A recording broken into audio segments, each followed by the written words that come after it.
Welcome to Sonata Secrets. In this video we look at the 6 Romanian folk dances by Béla Bartók. They are really good intermediate pieces, very short and sweet movements, and when I was a young student, maybe 12 years old or so, my teacher made me play them, and I still have my old markings from then in this score.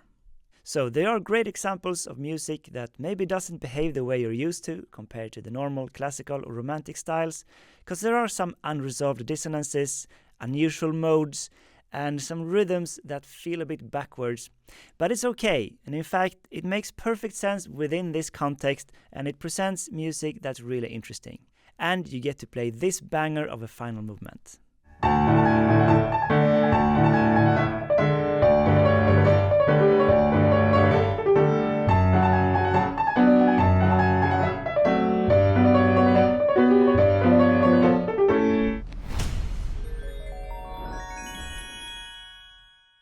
So let's start with some general remarks.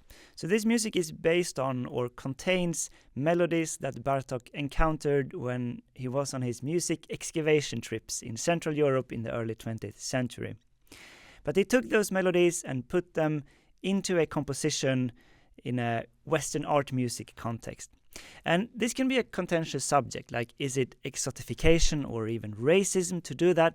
I don't think so. I think all art is basically just a blending together and transformation of different ideas from different directions. So this is just the way Bartók did it, and we are left with really cool pieces. I think it's really nothing more to it than that. And the second thing is there seems to be mostly one edition of this music, and it's the Universal Edition. And I have one that looks like this. And the pedal marking here looks a bit weird. So you can see where does the pedal start? It looks like it's starting after you play the note, but I think that just means that you play the note and you press the pedal for that note. So I just think you need to get used to that way of writing. But also, I think the pedal marking are a bit too much. Like I'm slightly more careful with the pedal, because you lose some of the crispness of the melody, especially when the melody is not legato, like staccato. Sometimes I do less pedal than what's marked here. So that's just a word of warning. So the first one is dance with a stick, or stick dance, and it goes like this.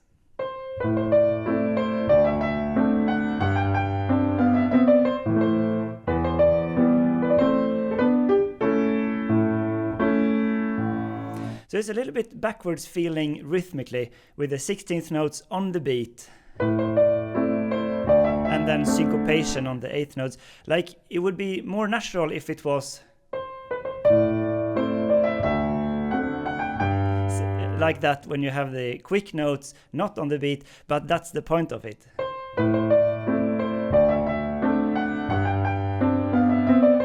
It's a special kind of groove you get into. Harmonically, it's kind of a A minor Dorian mode, A minor, but this F sharp makes it Dorian, but then F natural on the way down, and flipping to A major in the end. So the first phrase is 8 bars like that. We get it one more time, repeated, some minor variations in the harmony. For example, we start on this D major, like a Dorian chord of A minor.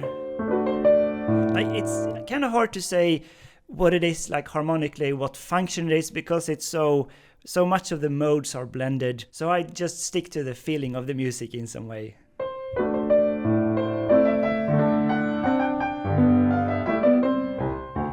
Some textural variations as well, like bass entry. Here we have this thing with the pedal markings. So it says to have a pedal here, but I think you lose the crispness of the staccato. So I make it, I kind of put the pedal on this D, because it feels like it's motivic. It's always a long note on the D, and I want to keep the bass note here. And then I let the pedal go. So we get this nice staccato. That's the end of the second phrase, the repeated. Now we get a longer section, a new melody, and it's a contrast, it's legato, goes like this.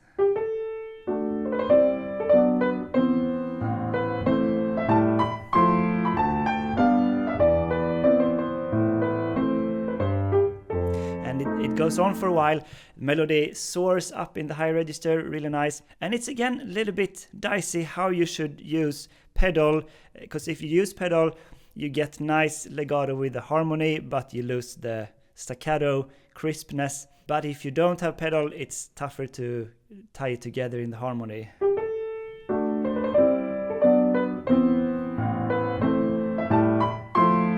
Super nice chord, F major 7 first, and then fills up with a D, making it to a kind of a D minor 7, 9. So maybe here I like the pedal anyway, because otherwise it gets a bit square, I don't know. C major 7, this dissonance, or fills up with the A minor add 9.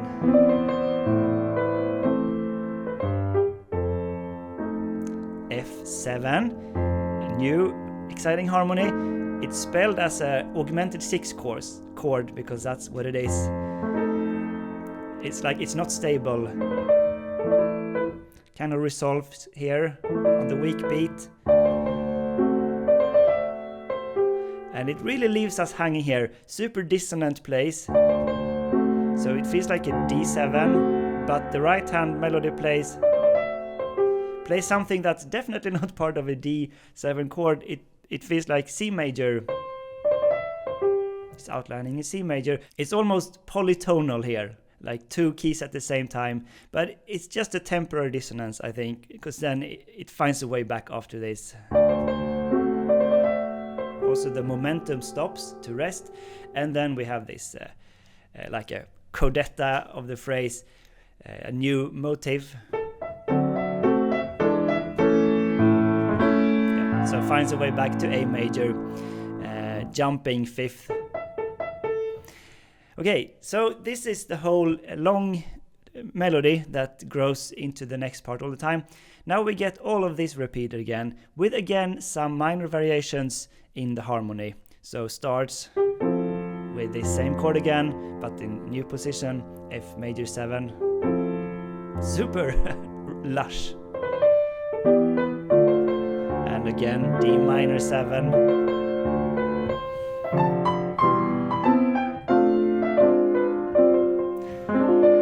This is like a F minor 6.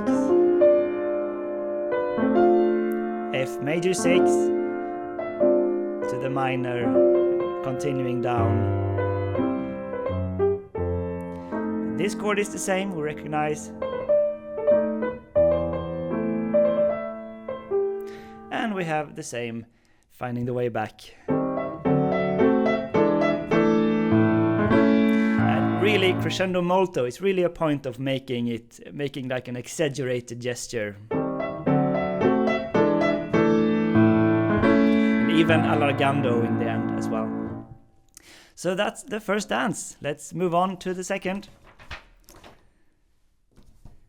So browl means sash dance apparently, or like a waistband, some kind of traditional dance when you had a sash on you.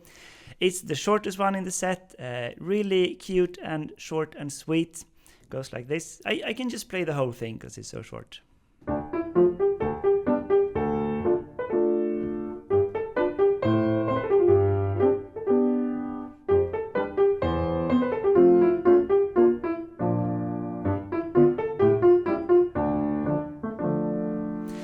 And it's repeated.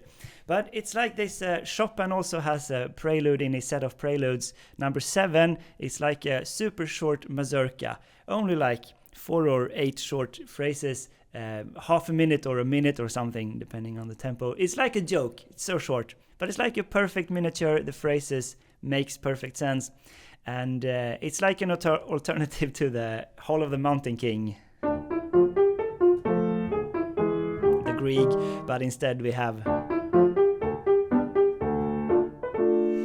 And again, it's a kind of exotic mode. It's not D minor. Well, it is D minor, but when we have this B natural, it's D minor Dorian.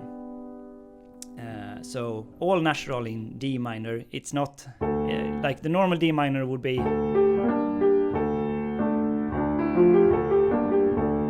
That's the natural minor or Aeolian minor, but the Dorian, it's a little bit more jumpy and exciting. Here we have a quintuplet to make it a little bit spicy. Like this movement, it's really even, everything, the phrases, but there's one quintuplet to keep it fresh. And now we have two phrases, now we have the third and fourth phrases, going somewhere in the third.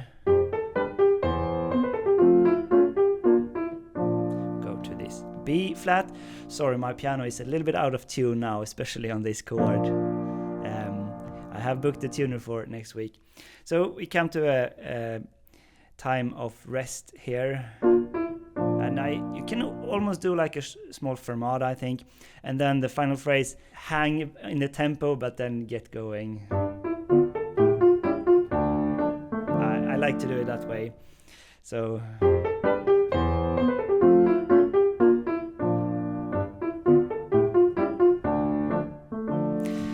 Then there's a repeat, like obviously you can afford to take the repeat in this piece. And I saw on YouTube some video, a girl playing this very nicely, and she did a repeat and she made it an octave higher. And I thought that's a great idea to keep it, get some more variation in there. It doesn't say anything, but I like the idea, so it would be...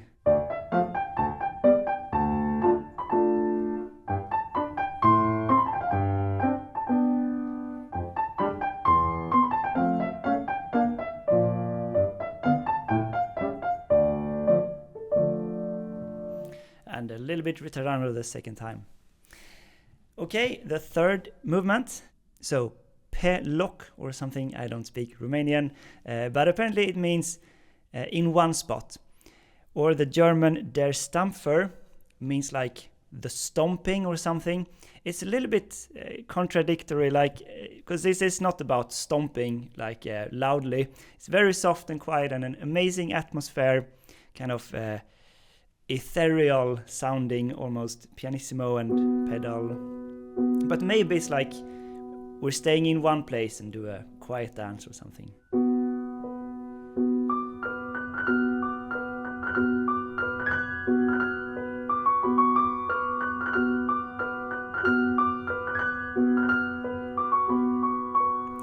And it's one significant feature with this piece, and it's this harmonic feeling in the melody, a harmonic interval in the scale.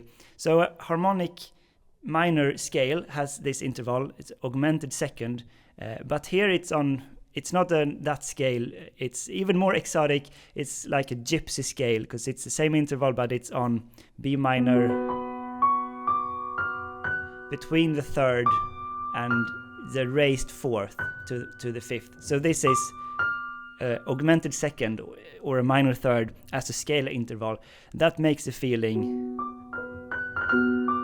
and he really plays with this melody. And even the G sharp is also not the B minor, normal B minor. And lovely ornament, like arabesque type of melody.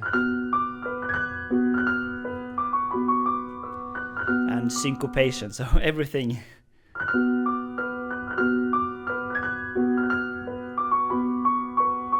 Now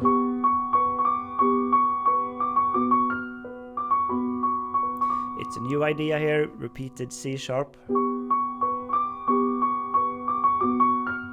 Same interval. Yeah, it comes 2 times, second time softer.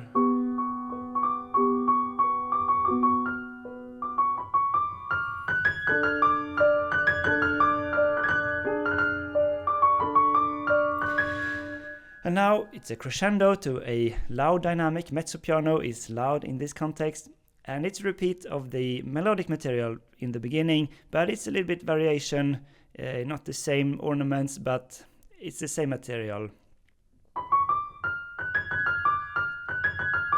going around this interval all the time.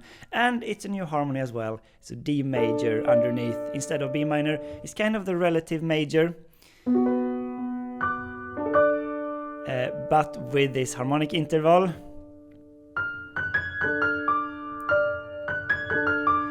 That in D major, that turns into the major third or the minor third, which makes it very interesting to play around with that.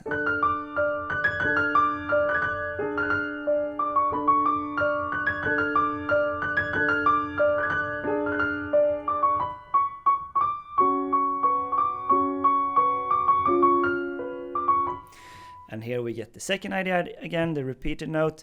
And it says piano here, but I would recommend to keep like a loud dynamic because it's gonna get down gradually. So it's better to have some level to start with and then go down. It's a bigger effect if you go down more. And again, trying different harmonies. So now we have this C sharp 7 below this.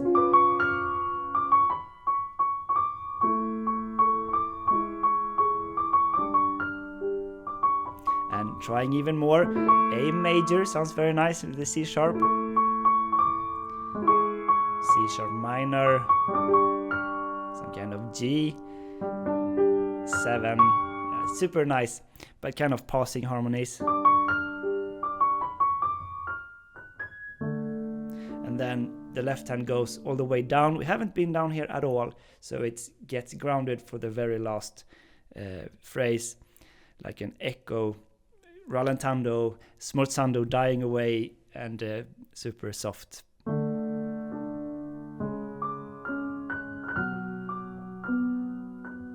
It's like dissipating in air, smoke dissipating. That's the feeling I get. And now the fourth movement is Buccio. It's a dance from Bucsum, apparently. It also feels a bit off rhythmically, like it's not clear where the beats are. Also quite slow.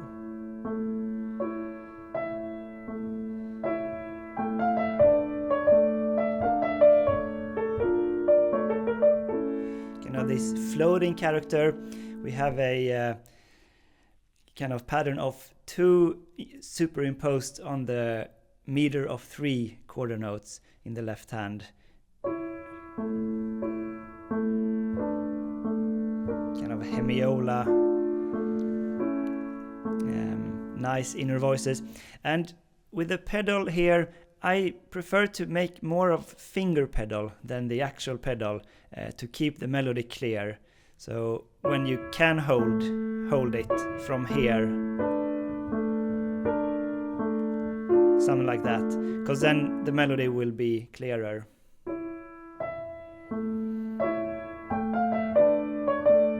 So it doesn't have to be, because that's too much pedal. And keep the A in the left hand in the finger, because you need to change pedal. That is nice. And here we have this Phrygian feel with the minor second scale degree, A major with the B flat, Phrygian feel. But like, where is the beat? What's the meter? It's establishing in the start with this intro. 1, 2, pretty clear, but it's so unclear here.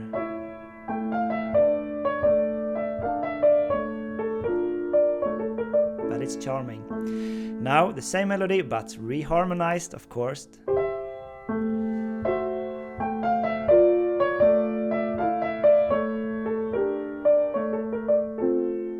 Super nice. F major as the resolving chord instead. And now the second part of the movement, also very short, new idea.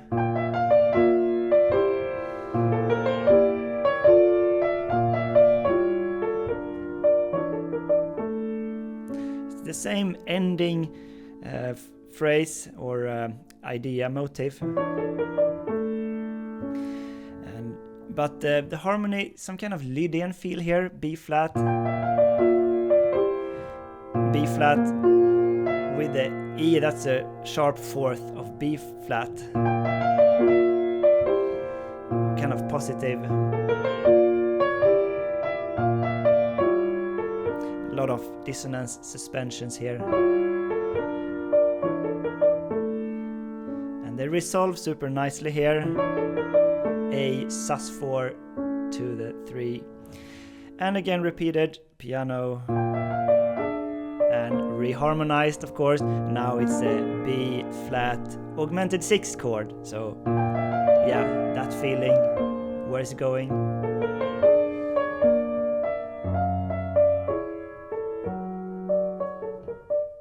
It's going there.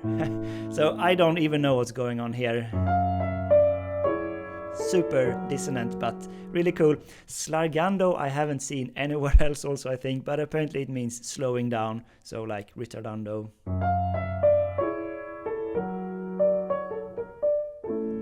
But it finds the way back to A major in the end as well. Okay, now we have 2 left, and it's 2 fast ones. And actually number 5 is Romanian Polka. When I played them when I was young, I didn't have to play this for my teacher, I think. I think we skipped it. I played all the rest because maybe it's supposed to be really quick and it requires more movement, so it might be harder. Like the last one is hard as well.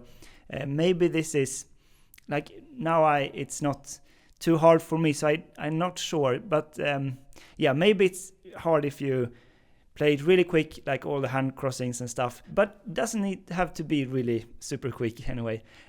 High energy, D major, steadfast.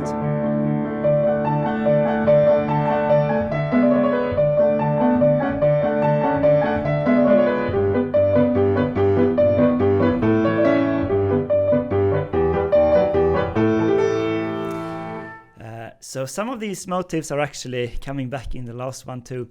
But yeah, it starts in 4, but then it's in 3. So the melody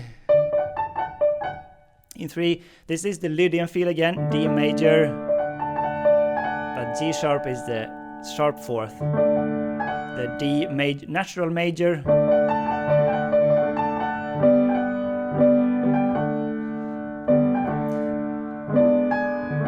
that's the difference. Here we have a nice, interesting, uneven hypermeter, or it's a mix of different time signatures. It's 3 plus 3 plus 2 basically. So 1, 2, 3, 1, 2, 3, 1, 2. Some movement in the inner voices here.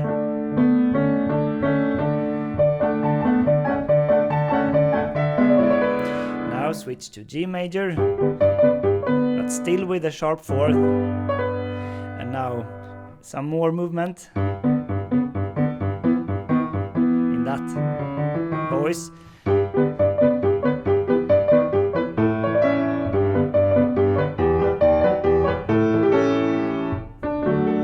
And I love this bar. So here the pattern is established as 3 plus 3 plus 2 as the phrase, but here we get 3 plus 3 plus 3, so that's the deviation from the pattern, so because we get one extra beat of rest on this bar. Super nice. And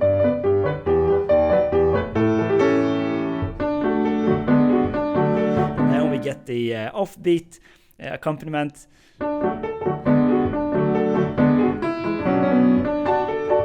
Okay, this is annoying with my microphone. And then the final entry is down here again.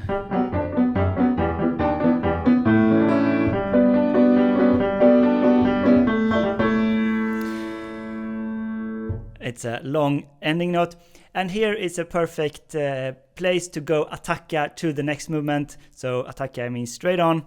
And I think that's like the performance standard practice to do that. And the reason is it ends on a half cadence. It ends on this A major. And we're in D major, so A major is the dominant. That's a half cadence.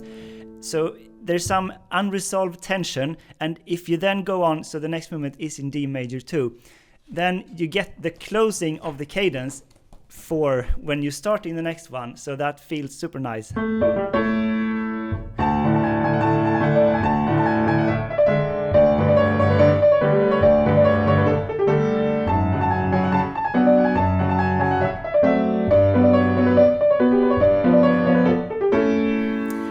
This is the Schnelltanz, in German, fast dance. It's maybe slightly faster than now. Maybe I'm doing a little bit of explanation tempo, but I think that tempo is totally fine. It survived. The music survives. Like, you can play that and feel and still enjoy the feeling of playing it. So what's going on here? We have rhythms. The rhythms of the 16th notes are not on the beat like the first movement. Like, that's a bit off. Here the fast 16th notes are between the beats.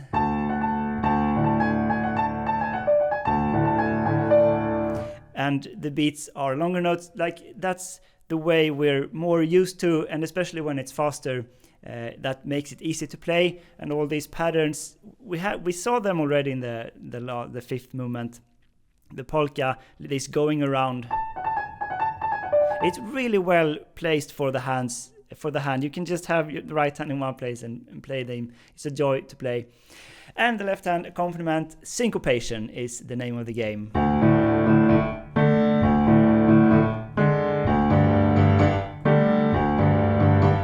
Like a pop song. Also, you can do different with the pedal here. You can either follow the instruction, keep them. I think I changed on the last quarter note anyway, but keep them before that. Or you can lift it up on the first beat on the second bar. Get more of a jumpiness to it. I haven't actually decided which one I prefer more. I think I'll have to see if I play it more. So this is was that 2 phrases, 2 parts of a phrase coming down. Now we get the same thing. The melody is exactly the same, but it's reharmonized. It's like a common theme in these dances. Everything comes a second time, but it's reharmonized to keep it interesting. So the first time is D major, second time is F minor. So that's just the relative, kind of the relative minor, not the relative, but a closely related minor key.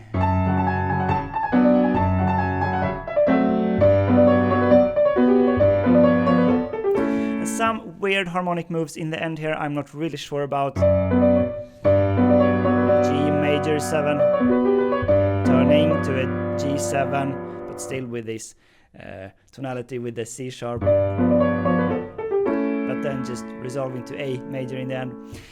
And here we get completely new material. So this movement is actually 2 folk music melodies stitched together, and here starts the second one. This first intro never comes back, and instead we get pure allegro, faster, faster all the time in this piece. It modulates suddenly to C major, and we get this. Well, they are very much related with the kind of the movement with the 16th notes. And here we get the nice ornament. It's basically a written out ornament on the beat. And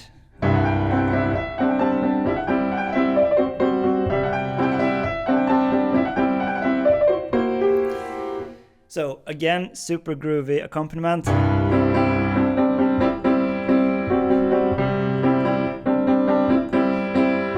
Like, this is the type of thing you never see in classical music. It's a little bit of a shame because it's so nice to play. And it's still very interesting music. It happens things, not just rhythmically, but harmonically as well. So C major with F sharp. It's the Lydian feeling yet again. And you see, I changed the pedal. I lift the pedal more here than it's indicated to get the excitement across. Especially this. It's not the same if you do.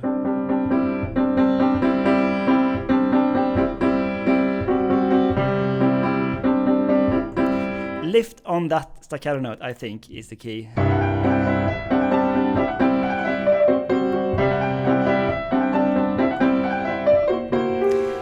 Okay, now we get the second answer to this new idea. like really starting to joke around here. But this is the same type of element that we had in the first movement. Let's just go back really quick. Some way into that we get this, if you remember.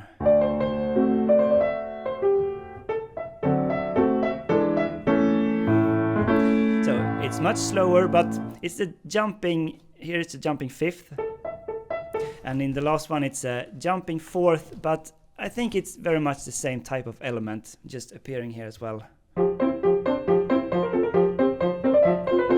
With some extra turns. And again, this is like C major,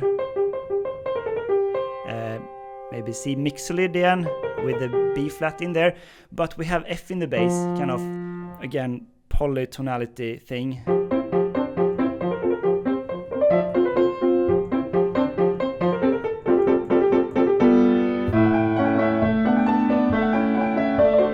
And another amazing transition where you just get a break for the 16th notes on the last quarter note, so it creates this rhythmic surge towards the next beat.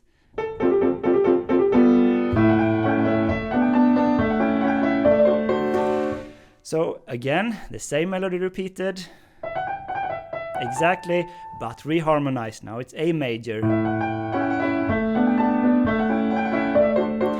But we still have the same melody, which includes a C natural, which doesn't really go with A major, but Bartók doesn't care, he just writes it anyway.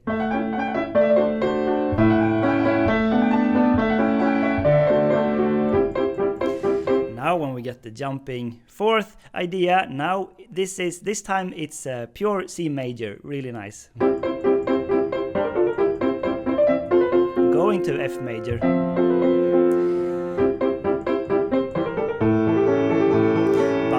Back to A major, so it's kind of a juxtaposition of these two tonal centers, A major and C major, and it's going back and forth between them. Now back to this jumping again.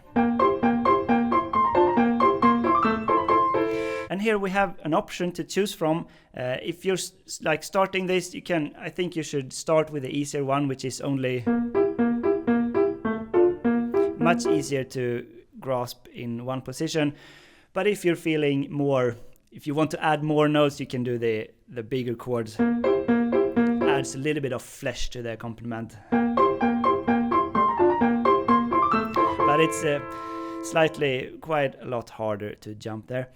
Anyway, once more with the new chord. And here, just increase the frequency of the 16th notes. Really nice to play.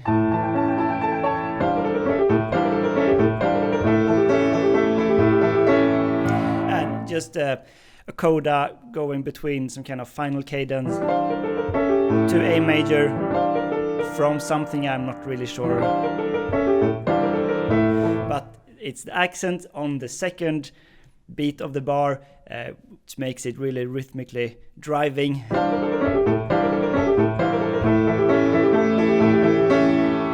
Yeah, and the increased frequency towards the very end as well. And this is really the Dionysian way of music.